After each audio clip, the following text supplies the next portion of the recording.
Products, and I'm going to show you today how to create an Ethafoam cavity mount for museum objects. I won't be using real museum objects, but we're going to create a cavity much like this one that I made earlier in the day, and we're going to create it using this for this item right here.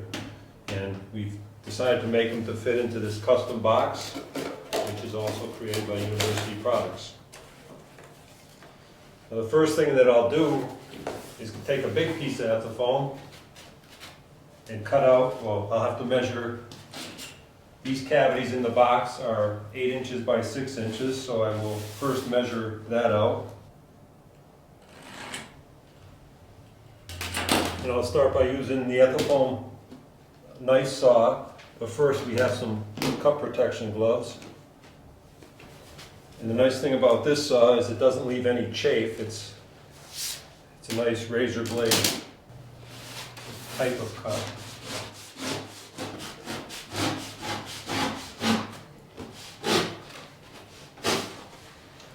So this is my basic piece. I think it's going to be a little big for our box here. Now that we have the basic mount shape cut out, I'll use these benchmark foam knives to help shave off a little bit extra.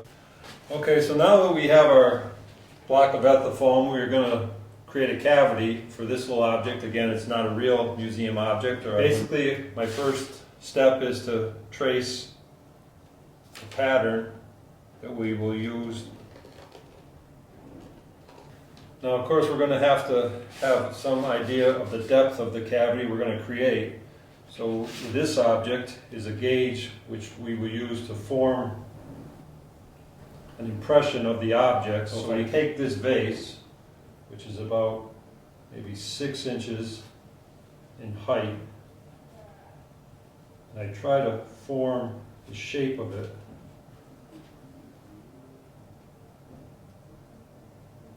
I think that'll work. That'll give us an approximation of the depth, so when we begin to cut the cavity, we will be able to use this as a measurement of how deep we want to go.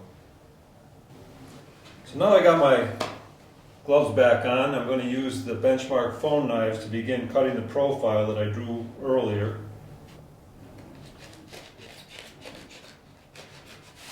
This is just the start.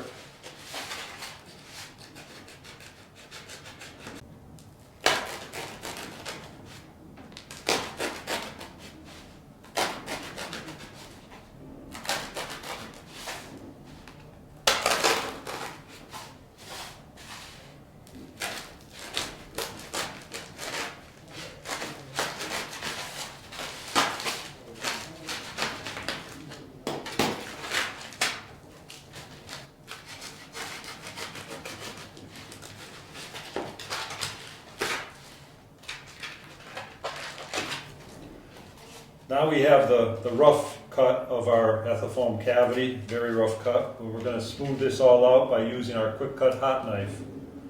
This is the quick cut hot knife. Basically, the wheel on the top controls the amount of heat you want to give it, and the trigger is the on-off switch.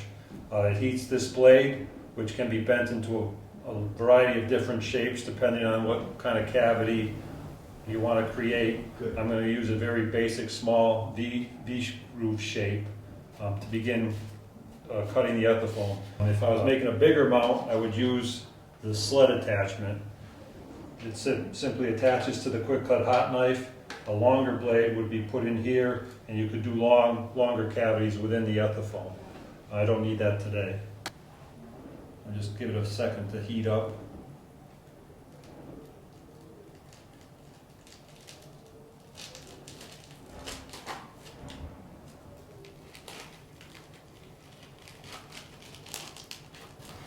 Before I get too carried away, I want to check my depth with the gauge that we created earlier.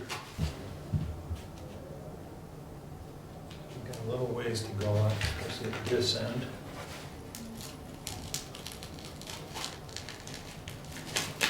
So we've completed the carving of the Ethafoam cavity. It's still a bit rough. You want to line it depending on what your artifact is. You want to put a soft landing for it. There's a variety of materials available, a Nomex soft wrap. This is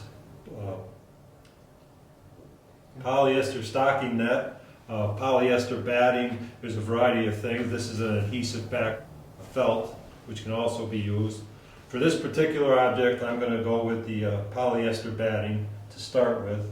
It's pretty easy to do. It's just to provide a layer inside the cavity. It's very compressible, so we don't worry too much about the shape of it.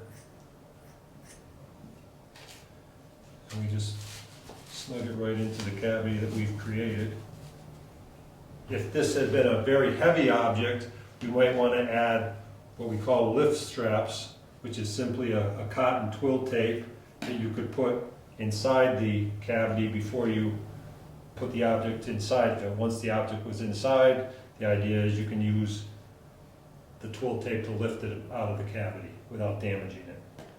I'm also going to add a layer of the artifact wrap.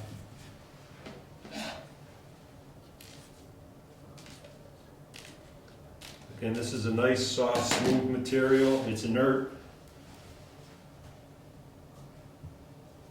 And we just lay it across the Ethafoam block. So we have created a nice, soft cavity in there. Now we can place the object inside.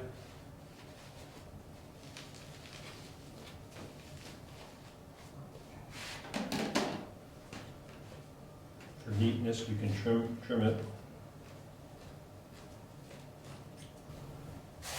And now your object is safe and secure and ready for storage. If you want, you can add an artifact ID tag to the object to identify it and place it inside the box.